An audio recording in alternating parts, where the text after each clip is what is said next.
नमस्कार साथियों। तो एक बार फिर से आप सभी लोगों का स्वागत है एक नए सेशन में, जहां हम लोग एक नई खबर जिसका पीछे रेफरेंस भी है फिर से सामने आया है, जिसके कारण पूरे देश भर में दंगे हो रहे हैं, आंदोलन हो रहा है और फिर से पुराने मुद्दे को उठाया जा रहा है, क्योंकि एक केस जिसकी सुनवाई चल रही है, जिसमें दो लोग नामजद हैं। एक है कांग्रेस पार्टी की अध्यक्ष रह चुकी सोनिया गांधी जी, और दूसरे राहुल गांधी जी, इनके सुपुत्र हैं। और दोनों के ऊपर एक मुकदमा चल रहा है, केस नेशनल हेराल्ड न्यूज़पेपर का। तो आज इसी विषय पे हम लोग चर्चा करने वाले हैं, इसको डिटेल से देखेंगे और आसान भाषा में समझेंगे कि आखिर यह क्या केस है, पूरा कब से शुरू होता है, क्योंकि बहुत पुराना केस है। हमारे जो प्रथम प्रधानमंत्री थे पंडित जवाहरलाल नेहरू, उनके समय का यह केस है, और वो अब आकर के अभी उसके दर पर दर एक से एक फाइल खुल रही है। तो आगे इस पे डिस्कशन करेंगे। चलिए शुरू करते हैं, चलते हैं न्यूज की तरफ, जरा देख लिया जाए क्या मैटर है। तो सबसे पहले न्यूज को देखते हैं। न्यूज है हमारे पास नेशनल हेराल्ड केस। आप लोग देख रहे होंगे न्यूज में नेशनल हेराल्ड केस चल रहा है। इसके अभी क्या है, अभी का जो अपडेट है वो देखिए, 16 अप्रैल का अपडेट है। यहाँ पे कांग्रेस के नेताओं और कार्यकर्ताओं ने नेशनल हेराल्ड मामले में ईडी ईडी आपको पता होगा, प्रवर्तन निदेशालय, जो किसी भी तरह की धांधली होती है तो उसके ऊपर चार्जशीट करती है, उसमें मुकदमा चलाती है और उसको सजा दिलवाती है। उसके द्वारा पार्टी के, कांग्रेस पार्टी के जो शीर्ष नेता है, सबसे टॉप नेता है, आला कमान भी बोला जाता है, इन्हीं के हाथ में सब कुछ है, सोनिया गांधी और राहुल गांधी के खिलाफ चार्जशीट दाखिल किए जाने के विरोध में पूरे देश में यहाँ प्रदर्शन हो रहा है। कई सारे नेता हैं। कुमारी शैलजा जी ने बोला है कि सड़कों पे उतरना होगा, ऐसे काम नहीं चलेगा, हम लोग शांति से आंदोलन करें तो भी यह मैटर नहीं चल सकता है। और कांग्रेस के जितने भी नेता हैं, उन कहना क्या है कि ये जितना कुछ हो रहा है, यह प्रतिशोध की राजनीति है। प्रतिशोध की राजनीति का मतलब समझिएगा कि अगर मान लीजिए आज हम सरकार में हैं, तो आपके ऊपर 50 तरह के केसेस लाद करके आपको परेशान करेंगे। कल आप सरकार में आइएगा तो सरकारी एजेंसियों का इस्तेमाल करके हमारे ऊपर करिएगा। तो ये चलते रहता है। ये राजनीति में होता है, हर पार्टी के द्वारा किया जाता है, अपने विपक्षी पार्टी के ऊपर किया ही जाता है, क्योंकि एक समय के लिए आपके पास वह मौका है। तो कोई भी पार्टी अपना यह मौका खोना नहीं चाहता है। मामला थोड़ा पुराना है, क्योंकि इसमें अगस्त 2014 में प्रवर्तन निदेशालय ने स्वतः संज्ञान लिया था और मनी लॉन्ड्रिंग का केस बनाया था। मनी लॉन्ड्रिंग का मतलब समझिए काला धन, ब्लैक मनी को व्हाइट मनी किया गया है इन दो लोगों के द्वारा। ये दो लोग इसमें मुख्य हैं। 76% जो शेयर है नेशनल हेराल्ड, जो बाद में एक दूसरे कंपनी के नाम हुई, इस पे हम लोग डिस्कस करेंगे, चर्चा करेंगे। सिर्फ इन दो लोगों के पास इसका 76% शेयर है, मतलब 38-38%। तो चलिए देखते हैं, जरा इसको देखते हैं डिटेल में। शुरू करते हैं, यहाँ देख लीजिए। नेहरू जी के समय से ही शुरू हुआ है, यह आजादी से पहले की घटना है। आजादी में आपको पता होगा, उस समय टेलीफोन, मोबाइल टेक्नोलॉजी और इतना सोशल मीडिया तो था नहीं। उस समय अपनी आवाज को पूरे दुनिया में, पूरे भारत में हर जगह फैलाने के लिए न्यूज़पेपर्स का यहाँ पे सहारा लिया जाता था। अखबार के द्वारा सारा कुछ चलता था, समाचार पत्र या फिर पत्रिकाएं, इस तरह से चलता था। यहाँ नेशनल हेराल्ड देख लीजिए। तो यह एक न्यूज़पेपर बनाया गया, एक टीम बनाया गया लगभग 500 लोगों का। और यह टीम में उस समय नेहरू जी ने सोचा कि पैसा क्यों लगाना, इन लोगों के बीच में ही क्या करता हूं, मैं शेयर्स सबको दे देता हूं और बदले में कुछ पैसा लेकर के, और लगभग वहां से जो धनराशि इकट्ठा हुई, उससे इन्होंने एक पूरी एजेंसी बनाई, जिसके द्वारा 3 न्यूज़पेपर चल रहे हैं। 3 न्यूज़पेपर है, एक न्यूज़पेपर हिंदी में है, एक अंग्रेजी में है और एक उर्दू में। तीनों का हम नाम देखेंगे अभी। हिंदी में जो है उसका नाम है नवजीवन, जो अंग्रेजी में है उसका नाम है नेशनल हेराल्ड, और फिर जो उर्दू में है उसकी नाम है कौमी। ठीक है। तो इस तरह से अलग अलग 3 यहाँ पे न्यूज़पेपर चलाया गया। लेकिन बाद में क्या हुआ, जब आजादी हो गई, तो उसके बाद आजादी मिलने के बाद अब यह न्यूज़पेपर जो था, पूरी तरह से अब ये क्या हो गया, माउथ पीस बन गया कांग्रेस पार्टी का। क्योंकि एक न्यूज़पेपर जो कि कांग्रेस के द्वारा ही, कांग्रेस के जो प्रथम पीएम है, उनके द्वारा अगर बनाया जा रहा है, उसको स्टार्ट किया जा रहा है, एजेंसी किया जा रहा है, तो अब यह पेपर जो है, न्यूज़पेपर जो है, सिर्फ कांग्रेस की तारीफ और कांग्रेस का माउथ पीस हो गया, मतलब उसके बारे में ही सिर्फ लिखता था। इस कारण धीरे धीरे इसका डिमांड कम हो गया, लोग इसमें रुचि कम लेने लगे, सुनना कम जाने लगा। और सिर्फ यह न्यूज़पेपर का ही मामला नहीं है, क्योंकि इसके पीछे जो एजेंसी है, उसके पास बहुत सारी अलग अलग तरह की संपत्ति थी। कुछ चल संपत्ति थी, कुछ अचल संपत्ति थी। तो उससे रिलेटेड भी ये टॉपिक है, तो उसको भी हम देखेंगे। चलिए अब चलते हैं जरा इतिहास में, पूरी तरह से समझते हैं। 1938 में जवाहरलाल नेहरू ने 5,000 स्वतंत्रता सेनानियों के साथ शुरू किया। पैसा नहीं था तो बाकी 5,000 लोगों में जो भी शेयर था, शेयर को बांट दिया और वहां से इसका शुरू किया गया। इसका संचालन एक लिमिटेड के द्वारा किया गया है, जिसका नाम क्या है, एसोसिएट जर्नल। जर्नल आप लोग समझते हैं, पत्रिका। तो एजीएल, एजीएल बस ध्यान रखिएगा, पूरा नाम तो ध्यान रखना थोड़ा लंबा पड़ेगा, है ना। तो एजीएल ध्यान रखिएगा, एजीएल के नाम से पूरा का पूरा एक लिमिटेड था, इसके द्वारा सब रेगुलेट किया जा रहा था। लेकिन जब आजादी मिल गई तो उसके बाद अब इस न्यूज़पेपर का यूज किस में किया जाए। आजादी से पहले तो अंग्रेजों के खिलाफ इस पे बात चल रहा था, सामाजिक जो सद्भावना है उसको बढ़ाया जा रहा था, आपस में सहयोग किस तरह से बढ़े उसको बढ़ाया जा रहा था, उसको प्रोपगेट किया जाता। लेकिन आजादी के बाद यहाँ पे अब ये न्यूज़पेपर हो गया कांग्रेस के लिए, कांग्रेस का ही हो गया। लेकिन कांग्रेस, अब आगे क्या हुआ कि धीरे धीरे इसका डिमांड जो है यह घटने लगा। जो नवजीवन था वो बंद हो गया, नेशनल हेराल्ड भी बंद होने के कगार पे आ गया, जो कौमी एकता था वो भी बंद होने के कगार पे आ गया। तो फिर कांग्रेस पार्टी के द्वारा क्या किया गया, कांग्रेस पार्टी के द्वारा ये एजीएल जो संस्था है इसको लोन दिया गया। कितने का लोन दिया गया है जरा ध्यान रखिएगा, 90 करोड़ रुपए का।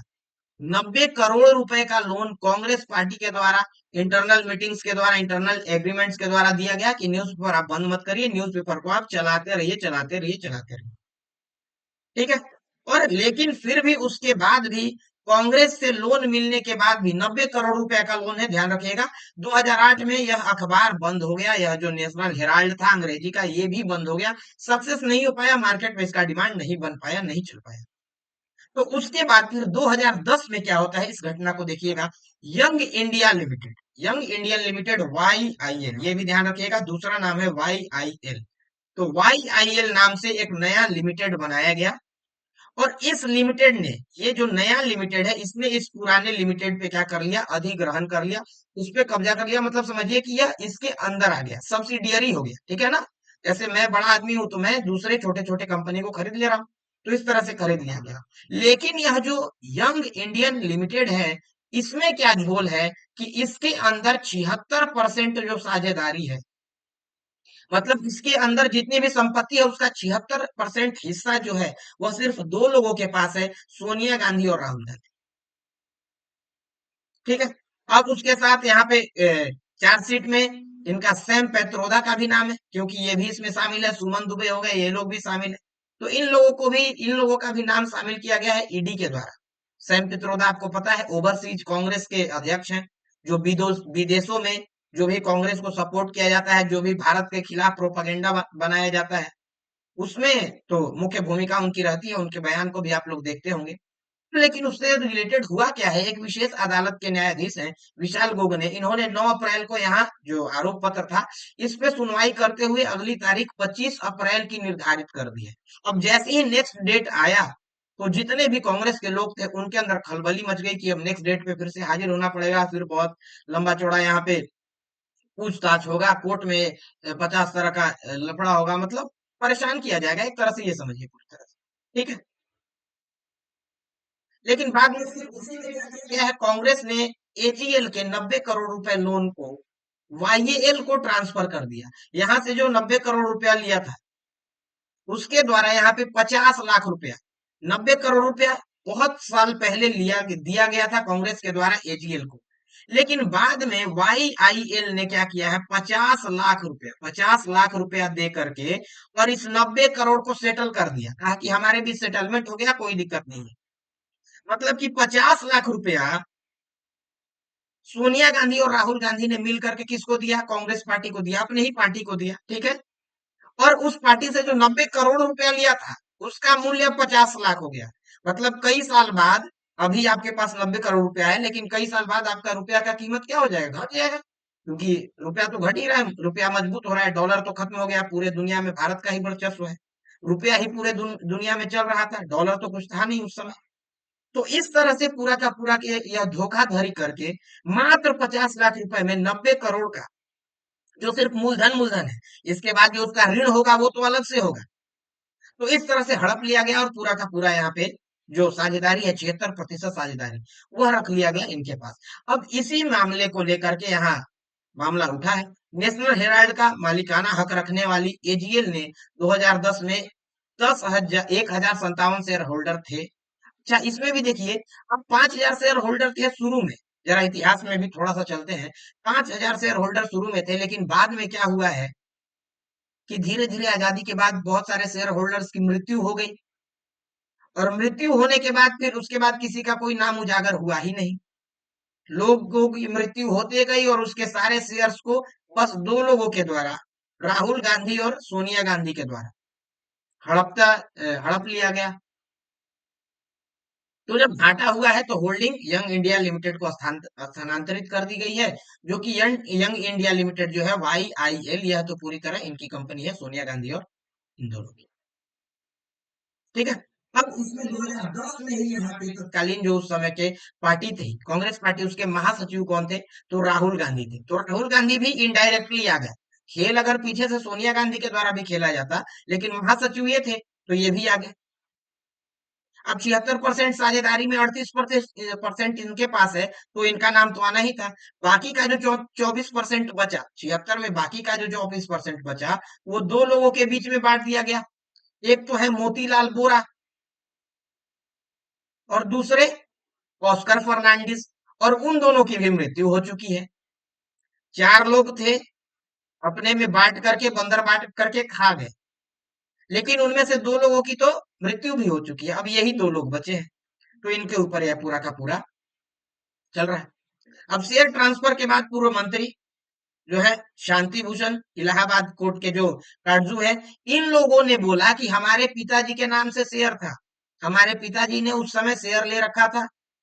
जब भारत की आजादी के लिए नेशनल हेराल्ड नाम का न्यूज़पेपर और एजेंसी बनाया जा रहा था, हमारे पिताजी ने उस पेपर में शेयर ले रखा था, शेयर होल्डर थे, उनको तो कोई जानकारी दी ही नहीं गई। पूरे के पूरे कंपनी को दो लोगों के हाथ में दे दिया गया, तो ये कैसे हुआ?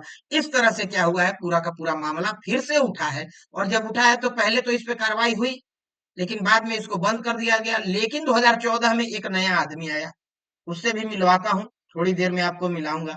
अच्छा, ये देख लीजिए, जरा टाइम लाइन को समझ लेते हैं। तो 1938 में यहाँ शुरुआत की गई है, 2008 से 10 में यहाँ एजीएल जो था संकट में पड़ गया, इसके कारण अखबार बंद हो गया। कांग्रेस पार्टी उसे आर्थिक मदद देती है 90 करोड़ की। कितने की? 90 करोड़ की। 2010 में यंग इंडिया कंपनी बनाई गई, जिसने एजीएल को खा गया। जो कंपनी एजीएल को खा गया, अपने वश में कर लिया पूरी तरह से। 2012 में अब एक नया आदमी आता है, नया शख्स, सुब्रमण्यम स्वामी। इनका सुब्रमण्यम स्वामी कांग्रेस के ही पूर्व नेता थे, राजीव गांधी के तो परम मित्र थे। राजीव गांधी, जिनकी धर्मपत्नी है सोनिया गांधी, और जिनके पुत्र है राहुल गांधी, उनके तो परम मित्र थे। लेकिन बाद में कालांतर में कुछ इन लोगों में अनबन हुई, जिसके बारे में आप लोग मीडिया वगैरह में होंगे तो जानते ही होंगे कि क्या मैटर रहा है। सोनिया गांधी से थोड़ी उनकी खटपट थी, तो बाद में यह बीजेपी में आ गए, और जैसे ही बीजेपी में आए, तो उसके बाद इन्होंने कसम खा लिया कि मैं इन लोगों को, ये जो घपला कर रहे हैं, जो धोखाधड़ी कर रहे हैं, इनको नहीं छोड़ूंगा। और इन्होंने पीआईएल दर्ज कर दिया। पीआईएल दर्ज करना जानते ही आप लोग। पीआईएल दर्ज करके और कोर्ट में शिकायत की। अदालत ने सोनिया राहुल समेत 6 को समन भेजा 2014 में। उसके बाद हाई कोर्ट में, यहाँ सुप्रीम कोर्ट में इसकी कार्रवाई चल रही है। ईडी के द्वारा पूछताछ किया जा रहा है, घंटों घंटों बुला करके परेशान किया जा रहा है, ऐसा कांग्रेस के लोगों का कहना है, कांग्रेस के नेता लोगों का कहना है। 2023-24 में देखें तो बहुत सारा संपत्तियों पर भी यहाँ पे जब्त किया गया, संपत्ति को जब्त किया गया, और लगभग लगभग 661 करोड़ की संपत्ति को अपना कब्जा में लेने के लिए नोटिस भी जारी कर दिया गया है कि इतना। अब हाल ही में यहाँ पे हुआ है 15/4/2025, ये देख लीजिए, 15 मार्च की यह है सूचना। यहाँ पे ED versus Sonia Gandhi and others नाम से पूरा का पूरा केस चला है। यहाँ जो सुनवाई करने वाले स्पेशल जज हैं, डॉक्टर विशाल गोगने। यहाँ 7 पॉइंट है, यहाँ पे देखिए 8, 9, 10, 11, 12, मतलब जितने पॉइंट है इसमें पूरा का पूरा ये चला है। और अगला डेट दे दिया गया है, डेट यहाँ पे देखिए 25/4/2025, यहाँ पे देख रहे होंगे। अब अगला डेट पे फिर से इनको जाना पड़ेगा, फिर से इनको परेशानी होगी, तो इनके लोगों के अंदर यहाँ पे पूरा का पूरा क्रोश है। ये टाइमलाइन हमने देख लिया। शिकायत के बाद यहाँ मोतीलाल बोरा, ऑस्कर फर्नांडिस, सुमन दुबे, ये लोग हैं, पटियाला हाउस में आए थे। इनके ऊपर व्यक्तिगत रूप से पेश होने की छूट दी गई थी, लेकिन बाद में समाप्त करने से इनकार कर दिया जो भी कार्रवाई थी। बाद में 56 साल पुराना अस्थायी पट्टे को समाप्त करके और हेराल्ड हाउस परिसर से एजीएल को बेदखल करने का आदेश किया। अब जो बहुत सारी चल अचल संपत्ति थी सरकार के द्वारा दी गई थी, उसको भी ये लोग खा गए। जैसे मान लीजिए सरकार ने किसी संस्था को दिया जमीन की, लीजिए आप क्या करिए, एक स्कूल बना लीजिए, और मान लीजिए आपका स्कूल नहीं चला, तो आपका जिम्मेवारी क्या है? आपकी जिम्मेवारी है कि उस स्कूल को सरकार को लौटा दीजिए, वापस करिए। लेकिन इन्होंने क्या किया, उस जितनी भी अचल संपत्ति थी उसको भी ये लोग हजम कर गए। तो इस तरह से पूरा का पूरा केस चला है। यहाँ पे टाइमलाइन दिया हुआ है, आप लोग देखें तो न्यूज़पेपर में आप लोग यहाँ से पढ़ सकते हैं, आप लोगों के लिए ये लाया गया है। 2012 में शुरू हुआ है। भाजपा के नेता पूर्व कांग्रेस मंत्री थे, पहले बहुत अच्छे संबंध थे। करीब 2000 करोड़ के कंपनी के संपत्ति को सिर्फ 50 लाख करोड़ रुपए देकर के हड़प लिया गया है, क्योंकि एजीएल जो 1938 की कंपनी है, उसका शेयर सोचिए कि बाद के दिनों में 2010 तक में कितना ज्यादा इसका प्राइस हो गया होगा मार्केट वैल्यू से, कितनी सारी चल और अचल संपत्तियां इसके पास होगी। लेकिन उसको मात्र 50 लाख में सेटलमेंट करके, और बाकी दो लोगों ने पूरी तरह से खाया, और बाकी दो लोग थोड़ा थोड़ा 12-12% खाए हैं, मोतीलाल वोरा और यहाँ पे ऑस्कर फर्नांडिस। ठीक है। अब यहाँ पे इसी के कारण सारा का सारा मैटर हुआ है। ये आप लोग देख सकते हैं, न्यूज कटिंग यहाँ पे लगा दिया है, यहाँ से आप लोग समझ सकते हैं। तो पूरा का पूरा कांड, अब इसका फायदा कौन उठाएगा? तो फायदा उठाएंगे विपक्ष के लोग। तीन लोग इसमें हैं। एक तो मोदी जी हैं, जिनके ऊपर बहुत सारा बयानबाजी चलता ही है। एक दूसरे अमित शाह हैं, गृह मंत्रालय इनके हाथ में है। कहा जाता है सीबी और ईडी और सीबीआई की कमान, जो लगाम है, इन्हीं के हाथ में रहती है। और तीसरे ये हैं, ये तो मेन खिलाड़ी हैं, इन्हीं के द्वारा सारा का सारा किया गया है, सब चीज उजागर किया गया है। तो अब इसमें समन हुआ है, फिर से यहाँ जाएंगे, जांच शुरू होगी। जेल भी इसमें हो सकती है, क्योंकि कार्रवाई में अगर आप मुजरिम पाए गए तो आप पे तो जेल होगी ही। जेल होगी तो जो सदस्यता है सांसद की, वो भी इनसे जाएगी। जो पार्टी आला कमान का जो अध्यक्ष का या महासचिव का या किसी भी तरह का पद है, वो भी इनसे जाएगा। और कांग्रेस पार्टी, जिसकी स्थिति अभी थोड़ी सुधरती हुई दिख रही थी, एक बार फिर से हो सकता है कि उसको भारी नुकसान पहुंचे। तो आप लोग क्या सोचते हैं इस खबर के बारे में? आपको क्या लगता है, इस धोखाधड़ी में सोनिया गांधी और राहुल गांधी का हाथ है कि नहीं? क्योंकि अभी तक जो फैक्ट है, जो ईडी ने कोर्ट में पेश किया है, उसके अनुसार तो ये लोग मुजरिम लग रहे हैं, तभी कोर्ट इतने लंबे समय तक इन पे सुनवाई कर रही है। आप लोग अपना विचार को कमेंट सेक्शन में जरूर दीजिएगा। आप लोगों के विचार का बहुत बहुत स्वागत रहता है, और पिछले वीडियो को बहुत आप लोगों ने प्यार दिया, उसके लिए बहुत बहुत धन्यवाद। अगला वीडियो, अगला सेशन जो भी आए, उसको जोड़ना ना भूले, और उसको लाइक करें, मित्रों के साथ शेयर करें, और चैनल पे अगर आए हैं तो सब्सक्राइब करना ना भूले। और बेल आइकन को दबाने से क्या होगा, जो भी नया इन्फॉर्मेशन होगा, उसकी जो भी नया वीडियो होगा, सेशन होगा, उसका इन्फॉर्मेशन यथाशीघ्र फटाफट आप लोगों तक पहुंच जाएगा। तो मिलते हैं एक नए सेशन में, तब तक अपना ख्याल रखें। धन्यवाद। जय हिंद, जय भारत।